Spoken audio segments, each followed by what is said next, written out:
Hello guys, कसं आहात तुम्ही? मस्त मजेत ना? आज मम्मी गावाला गेली तर कोंबड्यांना खायला पाणी करायची ड्युटी माझ्याकडे आलेली. गव्हाच्या पिठाचं चाळून घेतलं, त्याच्यामध्ये पाणी ओतलं, ते मिक्स करून घेतलं.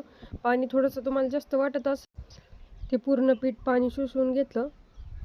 नंतर तर असं झालं की पडत पण नव्हतं ते. मी चाळण घेऊन कोंबड्यांना खायला टाकायला चालले होते. तिथं घेऊन गेले तर कोंबड्यांनी खायला पाहिलं की इतक्या उड्या मारित होता. किती खाण्यासाठी अडवणी करतात. तरी बाबांनी कांदा चिरून टाकला होता, तरी किती अडवणी करतात. कारण मोठं झाले त्यांना खायला लागतं भरपूर.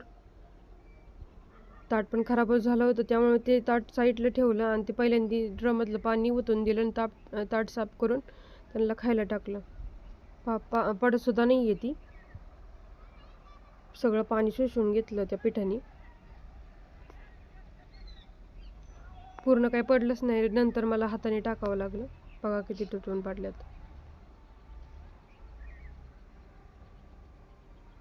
नंतर पाणी आणायला गेले.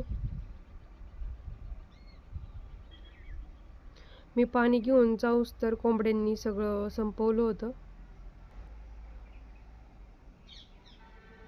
बघा ताटात काही सुद्धा नाही आहे. मम्मी गावाला गेली होती तर बारक्या मलाचा म्हणजे माझ्या मेवण्याचा व्हिडिओ बॅटरीसोबत खेळतानाचा व्हिडिओ मला टाकला होता, तर तो पण मी याला जॉईन केला. चला बाय बाय. व्हिडिओ आवडल्यास लाईक शेअर सबस्क्राईब नक्की करा.